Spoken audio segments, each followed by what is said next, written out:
साल मुकम्मल होने वाला है, लेकिन अभी तक चार्ज फ्रेम नहीं हो सका है। क्या इस केस में आप समझते हैं जो कॉम्प्रोमाइज़ हुआ है वो किसी दबाव का नतीजा है या नहीं? देखिए,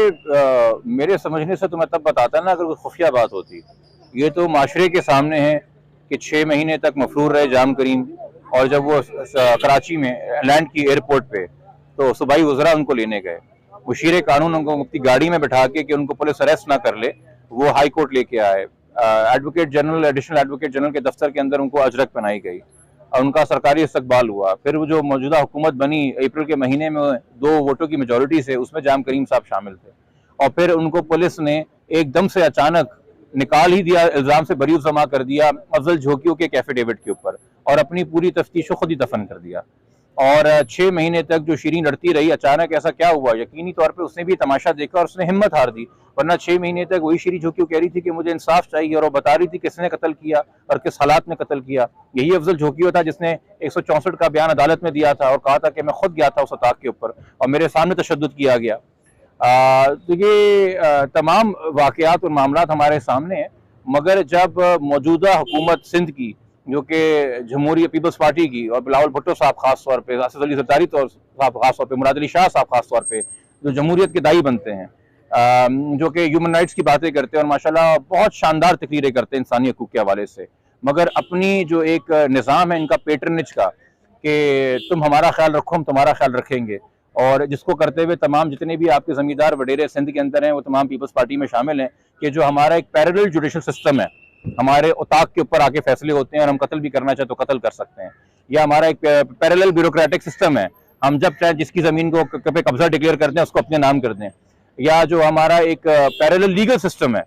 कि कानून भी वो बनाएंगे और इतलाक भी वो करेंगे, उसको पीपल्स पार्टी की हुकूमत सपोर्ट करती है और अलाउ करती है। तो अब इम्तिहान जो है, पॉलिटिकल तो फेल हो गए, एडमिनिस्ट्रेटिव तौर पे पुलिस के हाथों फेल हो गए, अब अदालतों के पास एक मौका है कि जो सर्कमस्टांशियल एविडेंस है उनके सामने है, उसका मुआयना लें, और उसको मुआयना करते हुए कि ठीक है जी, कानून के अंदर हक है, हम डिनाई नहीं कर सकते, किन्हीं भी हालात के अंदर माफ कर दिया, मगर माफ कर दिया खानदान ने, मगर कोर्ट ऐसे हालात में, वाकयात में, जहाँ पे माशरे के खिलाफ एक जुर्म को समझा जाए कि कत्ल इस नौयत का हुआ है, इस शिद्दत का हुआ है, तो फसाद से लर्ज के जुमरे में 311 के अंदर वो चार्ज फ्रेम कर सकते हैं। तो अब चार्ज फ्रेमिंग की स्टेज के ऊपर है, अब या कॉम्प्रोमाइज के ऊपर एक्विटल होता है, या उसको 311 के तहत फसाद से लर्ज के अंदर जो है वो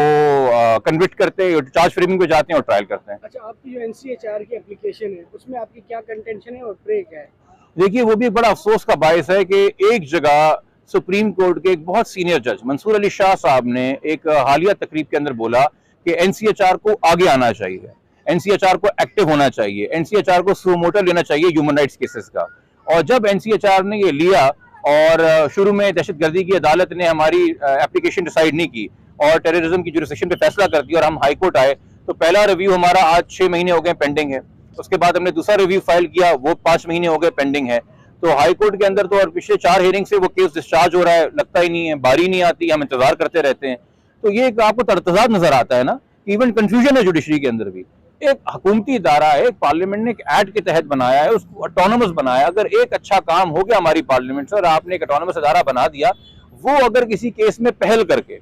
और देखिए यकीनी तौर पे बहुत सारे वाकयात और हादसात होते हैं, मगर इस चीज को समझिए कि यहाँ पे पार्लियामेंटेरियंस से सूबाई तौर पे भी और वफाकी तौर पे भी जिन पे कत्ल का इल्जाम था, आप मिसाल को यहाँ से कायम करेंगे ना इंसाफ की, कि जो हमारे ऊपर कानून राइज करने वाले हैं, कानून नाफिज करने वाले हैं, कानून बनाने वाले हैं, उनकी भी अकाउंटेबिलिटी है। तो एनसीएचआर ने एक मजबूत कदम उठाया इस केस में तमाम पॉलिटिकल प्रेशर्स के बावजूद, और अभी भी हमारी एप्लीकेशन दरखास्त जो है वो पेंडिंग है ट्रायल कोर्ट के सामने। 12 तारीख को उसकी समाअत होनी है, हमने कोर्ट को जाके असिस्ट करना है। उम्मीद है कि अदालत हमारे दलाइल को सुन के जो है वो मुतमईन होगी और चार्ज फ्रेमिंग प्रॉपर चालान आ जाए, जिसके अंदर सही कॉलम के अंदर सही मुल्ज़िमान का नाम हो, जिनसे मेरी मुराद है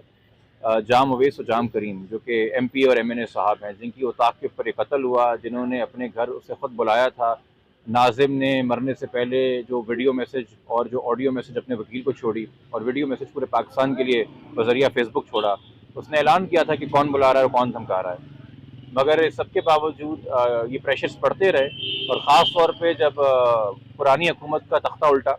और ये नई हुकूमत आई और शहबाज शरीफ की हुकूमत को मेजॉरिटी बहुत थिन मिली, 2 सीटों की मिली, और उसमें से एक सीट जाम करीम की थी, तो हमने देखा कि फिर रात को दिन और दिन को रात कर दिया गया। उनको इल्ज़ाम से ही पुलिस ने बरी कर दिया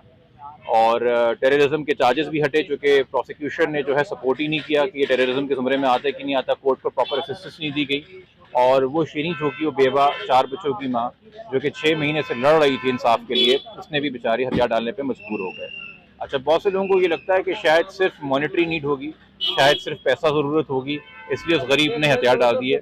आम आवाम को ये नहीं पता कि आचार सलार कोर्ट जहाँ वो मुकीम है, जहाँ वो रहती है, वहाँ तकरीबन पूरा मोहल्ला, पूरा गाँव ही जो है वो जाम हाउस में किसी न किसी हवाले से नौकरी करता है। तो एक सोशल बाइकआउट का उसको सामना था। उसकी अपनी सगी बहनों के जो ससुराल थे, उन्होंने धमकियां दी थी कि हम तुम्हारी बहनों को तलाक दे देंगे क्योंकि हमें जाम हरास कर रहे हैं। उनके जो वालदैन हैं, उनके वालदैन ने शीरीन को बोला कि हम खुदकुशी पे मजबूर हो गए क्योंकि इतनी हरासमेंट रोज़ हो रही है आते जाते। इन तमाम चीज़ों को देखते हुए उस बेचारी ने जो है हिम्मत हार दी और अब आपके इल्म में है कि पिछले हफ्ते जो कार्रवाई हुई है उसमें अब फॉर्मली सेशन कोर्ट के अंदर मुद्दई, भाई, वालदा और बीवी अपने तमाम तीनों बयान जमा करा चुके हैं कॉम्प्रोमाइज़ का बतौर लीगल एड्स, और जो दियत की अमाउंट या जो भी उसका जो कॉम्प्रोमाइज़ सेटलमेंट अमाउंट थी उसका भी रिकॉर्ड कोर्ट पे आ गया है। अब कोर्ट के इख्तियार की बात आ गई और ये वही सवाल आ गया है जो सवाल सुप्रीम कोर्ट के सामने था जब उन्होंने हालिया शाहरुख जतोई की अपील डिसाइड की है कि क्या वाक़े की शिद्दत और नौयत को देखते हुए कि कितना ब्रूटल और शॉकिंग किस्म से मर्डर किया गया था, गो कि ये टेररिज्म नहीं है, मगर क्या ये फसाद फिल अर्ज़ के ज़ुमरे में 311 ताज़ीरात पाकिस्तान के तहत ट्राई हो सकता है कि नहीं हो सकता। तो इसी बात पे 12 नवंबर को हमने जाके बतौर NCHR के काउंसलर एक तो अपनी एप्लीकेशन और जो कोर्ट्स के पास दूसरे ऑप्शंस हैं उस पर असिस्ट करना है। बाकी ये अदालत की स्वाबदीद है कि वो इस हवाले से क्या करती है। आप इसमें क्या चाहते हैं? ये कसास और दियत का मामला है, इस मामले को भी कैसे देखते हैं? इंसाफ का कत्ल हुआ है आप कह रहे हैं या नहीं? उम्मीद है अभी भी कि इंसाफ मिल जाएगा? देखिए, मैंने जहाँ तक मुताला किया है और चूँकि ये इस्लामिक बेस्ड कानून है इसलिए मैं इसका हवाला दूंगा। 1990 के अंदर ये ऑर्डिनेंस आया था, उससे पहले उसका पाकिस्तान में वजूद नहीं था।